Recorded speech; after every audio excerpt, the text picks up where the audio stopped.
இன் தமிழ் இலக்கியத்துறையும் பொள்ளாச்சி இலக்கிய வட்டமும் பொற்றாமரை இணைய இதழ் கேரளமும் இணைந்து நடத்தும் இந்த சிந்தனை கவிஞர் கவிதாசனின் வெற்றிக்களம் என்ற தேசிய கருத்தரங்கிற்கு வந்து அமர்ந்திருக்கும் இன்றைய விழா நாயகர், சொல்லின் செல்வர், தமிழ்ச்செல்மல், சிந்தனை கவிஞர் கவிதாசன் அவர்களே, வரவேற்புரை நல்கி இங்கு அமர்ந்திருக்கும் கவிஞர் இரா பூபாலன் அவர்களே, நூல் வெளியிட்டு சிறப்புரை நல்க இருக்கும் முனைவர் சி சித்ரா அவர்களே, நூல் பெறுபவர்களான முனைவர் க கதிரவன் அவர்களே, எழுத்தாளர் KM சண்முகம் அவர்களே, தலைவர் கம்பன் கலைமன்றம், வாழ்த்துரை நல்க இருக்கும் முனைவர் ரே முத்துக்குமரன் அவர்களே, முனைவர் பே மகேஸ்வரி அவர்களே, கவிஞர் க அம்சப்பிரியா அவர்களே, இந்த விழாவை சீரோடும் சிறப்போடும் நடாத்தி கொண்டிருக்கும், அதே சமயத்தில் இந்த விழாவிற்கு நன்றியுரை நல்க இருக்கும் முனைவர் தா ராஜ்குமார் அவர்களே, ஆன்றோர்களே, பெரியோர்களே, இளம் கவிஞர்களே, எனதருமை மாணவ செல்வங்களே, உங்கள் அனைவருக்கும் எனது மதிய வணக்கங்களை தெரிவித்துக் கொள்வதில் பெருமை அடைகின்றேன். பெரியோர்களே, இன்று காலை நான் இந்த கவிதாசனின் வெற்றிக்களம் என்ற தேசிய கருத்தரங்கிற்கு பேசுவதற்கு முன் நமது சிந்தனை கவிஞர் கவிதாசன் என்னவெல்லாம் பேசியிருப்பார் என்று யூடியூபில் ஒரு 2 மணித்துளி மட்டும் கேட்டேன். அப்பொழுதுதான் அறிந்தேன், கவிதாசன் அவர்கள் கவிஞர் மட்டுமல்ல, இந்த உலகில் நீங்கள் எத்தனையோ கவிஞர்களை பார்த்திருக்கலாம், ஆனால் சிந்தனை கவிஞர்களை பார்ப்பது மிக அரிது.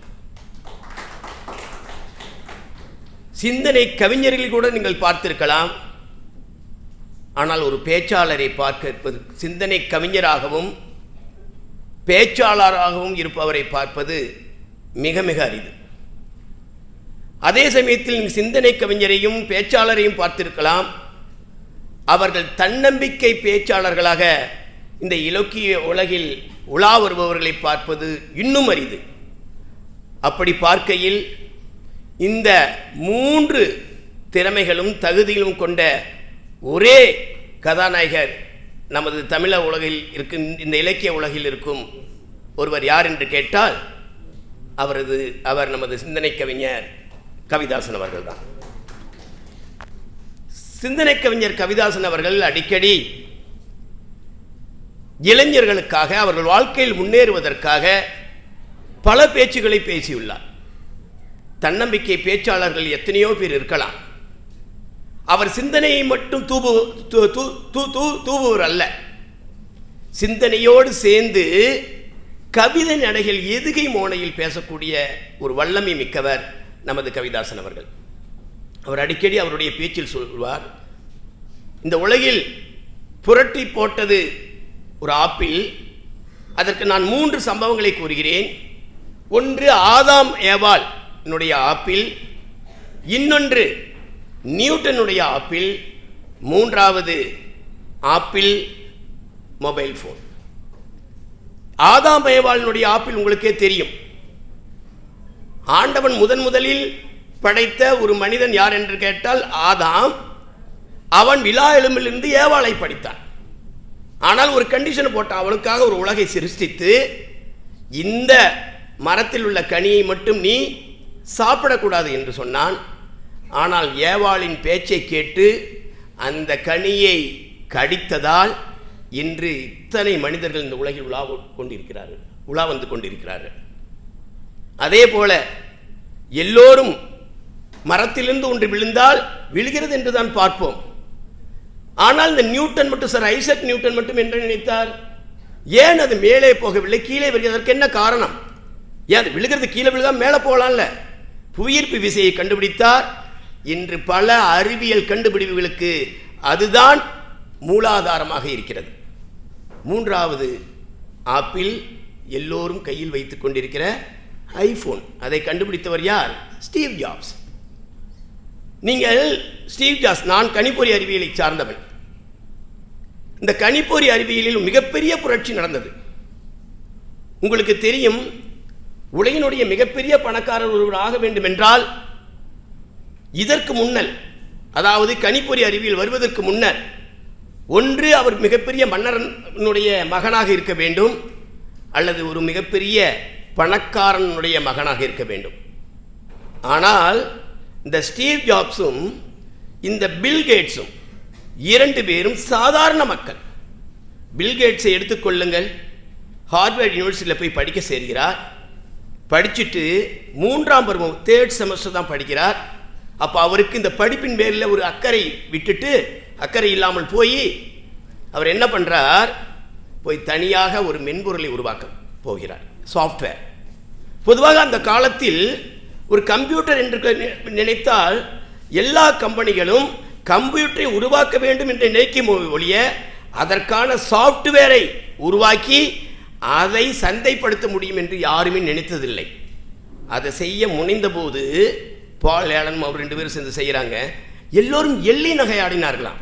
போயும் ஒரு சாஃப்ட்வேரை போய் நீ உட்காந்துட்டு இது பண்ணுறான், இதை வச்சுட்டு பணக்காரனாருன்னு சொல்லி எல்லாம் எள்ளி நகையாடினார்கள். அதற்கு முன்னால் ஒரு கம்ப்யூட்டரை வாங்கணும் அப்படின்னு சொன்னீங்கன்னா மிகப்பெரிய கோடீஸ்வரர், ஒரு அரசாங்கத்தினால் தான் வாங்க முடியும், அவ்வளவு கோடிகள்.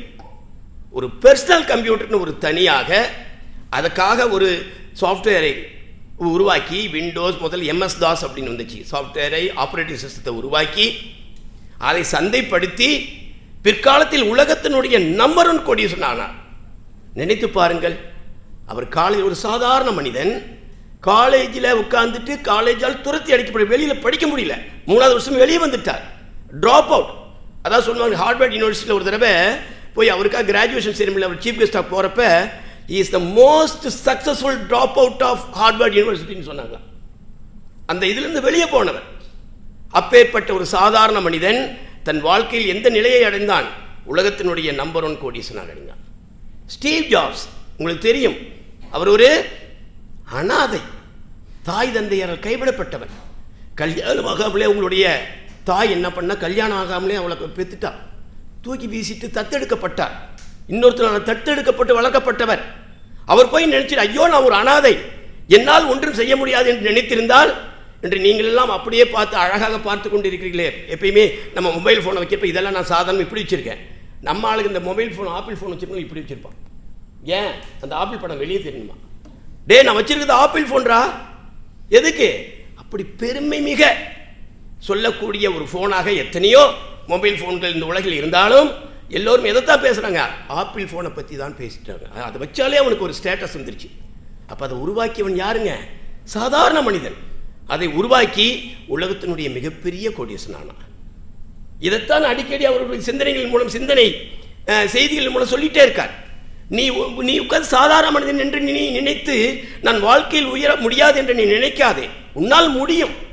அடிக்கடி எங்கள் அப்பா சொல்லிட்டு, எல்லாத்துக்கும் ஒரே மூளை தாண்டா இருக்கு, மூளை ஒன்று தான், ஆண்டவன் எல்லாத்துக்கும் ஒரே மூளையை தான் கொடுத்துருக்கான். அதை பயன்படுத்தக்கூடிய விதத்தில் தான் நீ பெரிய ஆளாகிறியா இல்லை சின்ன ஆளாகிறேன்னு தெரியும். இன்னும் சொல்லப்போனால் ஒரு மூளையில் ஒரு 10% கூட நம்ம யூட்டிலைஸ் பண்ணுறதில்ல. 10% கூட முழுமையாக எவன் அதை உபயோகிக்கிறானோ அவன் தான் இந்த உலகத்திலேயே சூப்பர் பவர். இருக்கிற மிகப்பெரிய ஜீனியஸே 20% தான் அதை யூஸ் பண்ணியிருப்பார். அதுக்கு மேலே ஒரு நாள் யூஸ் பண்ண முடியாது. அவ்வளவு திறமைகள் உண்டு நமது மூளையில். அப்போ எல்லோருக்கும் ஒரே மூளை இருக்கும் பொழுது ஏன் சில பேர் மட்டும் தன் வாழ்க்கையில் மிகப்பெரிய வெற்றியாளராக இந்த உலகில் பவனி வர முடிகிறது?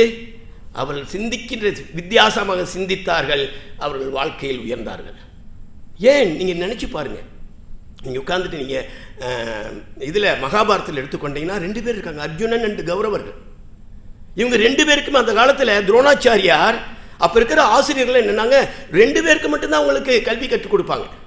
ஒன்று மன்னர்கள் அல்லது அவர்கள் பிராமணர்களுக்கு மட்டும்தான் கல்வியை கற்றுக் கொடுப்பாங்க, மற்றவங்க கொடுக்கவே மாட்டாங்க. ஒரு முறை காட்டுக்குள்ளே போகிறாரு, கௌரவர்கள் 100 பேரையும் பாண்டவர்கள் 5 பேரையும் கூட்டிட்டு அப்படியே துரோணாச்சாரியார் போகிறார். போயிட்டு இருக்கிறப்ப திடீர்னு உட்காந்து இவங்களுடைய வில்வித்தியை சோதிக்க எண்ணுகிறார். அவங்கள பார்த்து கேட்குறார், ஏப்பா உங்கள் வில்வித்தியை சோதிக்க எண்ணுகிறேன், அங்கே பாருங்கள், அங்கே ஒரு மரம் தெரியுது பாருல, அந்த மரத்து மேலே வர ஒரு குருவி உட்கார்ந்துருக்கு, அந்த குருவியை வீழ்த்த வேண்டும். கௌரவர்களை ஒவ்வொருத்தராக கூப்பிட்றார். தம்பி இங்கேப்பா வந்தாங்க. அது என்ன மரத்தில் என்ன இருக்குது, குருவி இருக்குல்ல, அது வீழ்த்து. சரி, இப்போ அம்பெடுத்து தோய், அம்பெடுத்து அப்படியே வச்சுட்டு நிற்கிறான், வெளியில் அம்பை வச்சுட்டு நிற்கிறான். இப்போ என்ன உனக்கு தெரியுது? மரம் தெரிகிறது, கிளை தெரிகிறதா, தெரிகிறது, குருவி தெரிகிறதா, தெரிகிறது, குருவினோட கழுத்து எல்லாமே தெரியுது. உடனே கொஞ்சம் விட்டனால குருவியே விழுகலை, அது எங்கேயோ போகுது அம்பு. இப்படி ஒவ்வொருத்தராக கூப்பிட்டு இது பண்ணுறார். கடைசியில் கூப்பிட்டு யாரை? அர்ஜுனை கூப்பிடுறார். மரம் தெரிகிறதா? தெரியல. இல்லை அதில் இருக்கிற கிளை தெரிகிறதா? தெரியல. இல்லை அதில் இருக்கிற இலை தெரிகிறதா? இலையும் தெரியல. அந்த குருவியாவது தெரியுதாயா? தெரியல. உடனே கௌரவர்களுக்கு ஒரே சந்தோஷம். இவன் என்ன குருடனா, எதுவுமே தெரியலனே சொல்றானே. அப்ப என்னதான் உனக்கு தெரிகிறது? அதனுடைய கழுத்து மட்டும்தான் தெரிகிறது. விடு அம்பை, விட்டான், குருவி கீழே விழுந்தது. இதுதான் அர்ஜுனனுடைய, அதுதான் யாருங்க? துரோணாச்சாரனுடைய பிரதம சிஷ்யன். அதே சமயத்தில் திடீர்னு ஒரு ஏழு மரத்தை தாண்டிட்டு ஒரு வில் வந்து அப்படியே கீழே தோப்புன்னு விழுந்துச்சான்.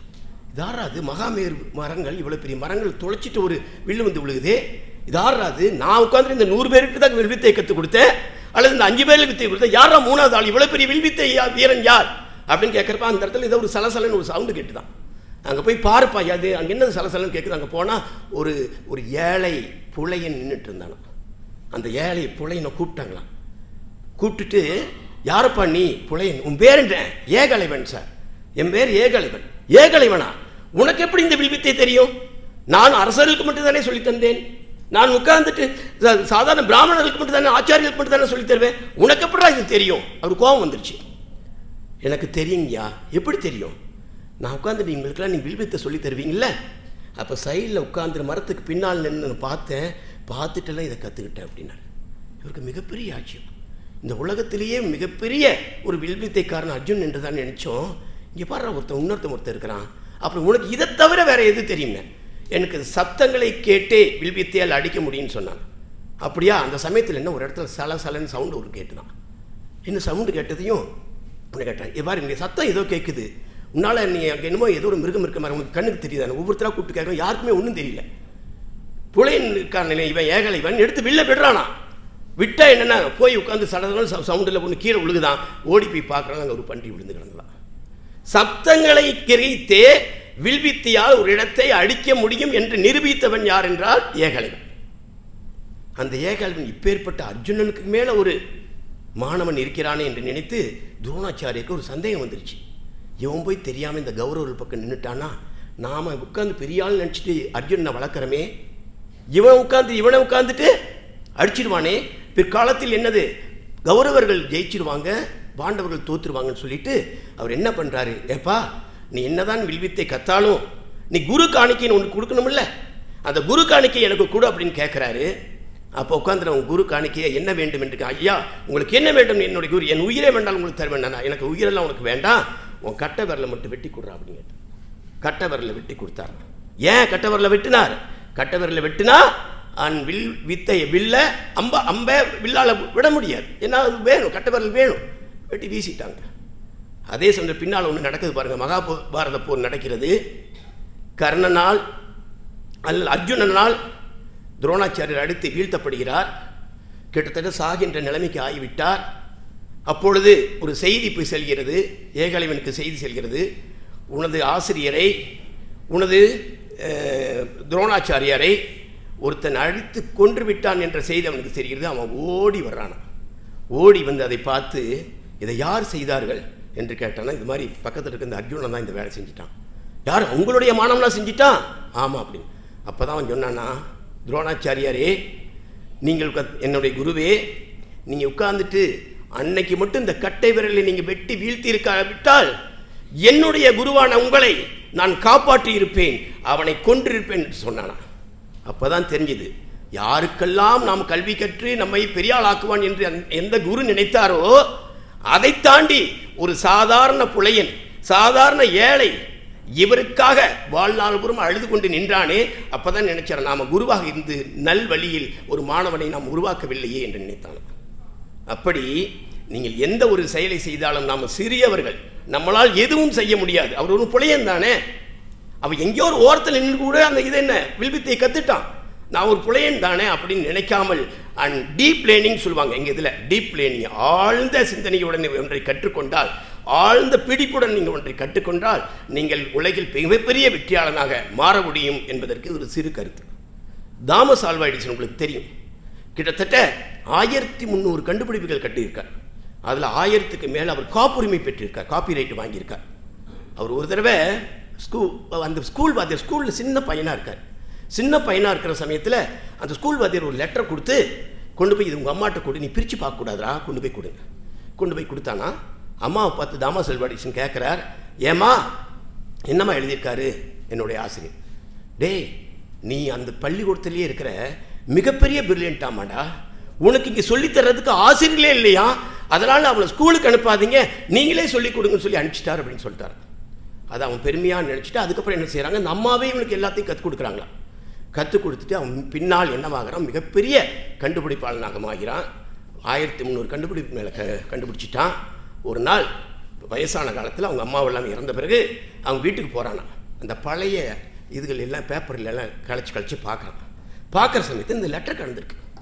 அந்த லெட்டர் கடந்ததையும் எடுத்து பிரித்து பார்க்குறான். யார் அன்னைக்கு அந்த ஆசிரியர் கொடுத்து விட்டு அந்த லெட்டர் எடுத்துகிட்டு வந்து பிரித்து பார்க்குற சமயத்தில் அந்த லெட்டரை பிரித்து பார்க்குறவன் என்ன எழுதியிருக்கானா, உன் மாணவன் ஒரு மூளை குன்றிய ஒரு சாதாரண ஒரு மாணவன், இந்த மாணவனை இந்த பள்ளிக்கூடத்தில் வைத்திருந்தால் அத்துணை மாணவர்களும் மூளையற்றவர்களாக அறிவற்றவர்களாக மாறிவிடுவார்கள், அதனால் நீ பள்ளிக்கு அனுப்பாதே என்று எழுதியிருந்தான். அன்னைக்கு தான் அதை பார்த்த உடனே தாமஸ் ஆல்வா எடிசன் அப்படியே அழுது இது பண்ணிட்டாராம். அப்பேற்பட்ட மூளை இல்லாத ஒரு பையனை மிகப்பெரிய அறிவாளனாக, இந்த உலகிலேயே ஒரு மிகப்பெரிய கண்டுபிடிப்பாளனாக மாற்றிய பெருமை யாருக்கு? அந்த தாயாருக்கு. அந்த வைராக்கியம் தாயாருக்கு வைராக்கியம். என் பையனை நீ உட்கார்ந்து மூளை குன்றிய பையன் மாணவன் என்று நினைத்தாயா, இந்த உலகிலேயே மிகப்பெரிய கண்டுபிடிப்பாளனாக மாற்றி காட்டுகிறேன் என்று மாற்றி இன்னைக்கு தாமஸ் ஆல்வா எடிசன் உலகம் பூரா பேசப்படுகின்ற ஒரு மிகப்பெரிய விஞ்ஞானியாக, அவருக்கு ஈக்குவலாக இதுவரையும் யாருமே வரல, அப்பேற்பட்ட விஞ்ஞானியாக அவரை மாற்றினார். இதிலிருந்து என்ன செய்கிறது, எல்லாரும் எல்லாவற்றையும் சாதிக்க முடியும். அதற்காகத்தான் நமது கவிதாசன் அவர்கள் ஒவ்வொரு மேடையாக, நம்ம எங்கள் ஐயா கூட அதை அடிக்கடி சொல்லுவாங்க, empower the youth to enrich the nation. இளைஞர்களின் முன்னேற்றமே இந்த நாட்டின் முன்னேற்றம். அதை குறிக்கோளாக கொண்டு உலகில் உள்ள அனைவருக்கும், அதாவது நம்ம தமிழ்நாட்டில் உள்ள அனைவருக்கும் சிந்தனை விதைகளை தூவி அவர்கள் வாழ்க்கையில் முன்னேற வேண்டும் என்பதற்காக அல்லும் பகலும் அயராது உழைத்துக் கொண்டிருக்கும் கவிதாசன் அவர்களுக்கு இந்த சமயத்தில் உங்கள் சார்பில் பாராட்டுகளை தெரிவித்துக் கொள்ள வேண்டும் என்று நினைக்கிறேன். எத்தனை தன்னம்பிக்கை பேச்சாளர்கள் இருக்கிறார்கள். நான் இன்னைக்கு காலையில் கேட்டேன், பேச்சுக்களை உட்காந்து சாதாரணமாக பேசுவாங்க, ஆனால் இவருடைய பேச்சில் ஒரு வீச்சு இருக்கும். எப்படிங்க பேச்சு வீச்சு அப்படி நான் சொன்னேன்ல, இதே மாதிரி ஒவ்வொரு சென்டென்ஸ்க்கும் இலக்கிய நடையில் தான் 2வது வார்த்தையை போடுவார். அதுதான் இப்போ ஆடிப்பட்டம் தேடி விதை, ஆடி மாதத்தில் விதை அப்படின்னு சொன்னால் யாராவது உட்காந்து அதை ஞாபகம் வச்சுக்குமா? ஆடி தேடி, ஆடிப்பட்டம் தேடி விதை, அப்படி ரைமிங்காக சொல்கிறப்ப மைண்டில் போய் சேரும். சாதாரணமாக சொல்லும் பொழுது ஒவ்வொரு மாணவன் இதிலும் மூளையிலும் போய் சேராது. அப்படி ஒவ்வொரு வார்த்தையும் அழகுற நெறிப்படுத்தி நீங்கள் பேசுகிறப்ப நீங்கள் பாருங்கள், ஒவ்வொரு வார்த்தையிலும் அழகாக எங்கிருந்து எடுப்பாருன்னு தெரியல, அந்த வார்த்தையை நீங்கள் போட்டாருன்னா ஆடி தேடிங்கிற மாதிரி வார்த்தையை போடுவார் எதுகை மூளையோட. கேட்குறப்ப இனிமையாக இருக்கும். தன்னம்பிக்கை பேச்சாளர், இப்படி ஒரு பேச்சாளர் நமது பகுதியில் கோயம்புத்தூர் பகுதியில் இருக்கிறாரு, நமக்கெல்லாம் ஒரு பெருமையாக இருக்கும். இவர் கோயம்புத்தூர் பகுதியில் மட்டும் இருக்கிறது நமக்கு கிடைத்த வரம். ஆனால் என்னன்னாங்க, தமிழ்நாடு பூராக இவர் அறிந்திருக்க வேண்டியவர், தமிழ்நாடு தெரியும், ஆனால் எல்லாருக்கும் தெரிந்திருக்க வேண்டியவர். ஆனால் என்னன்னாங்க, யூடியூப் அப்படிங்கிற மூலமாக பல பேரை அவர் ரீச் பண்ணி கொண்டிருக்கிறார்.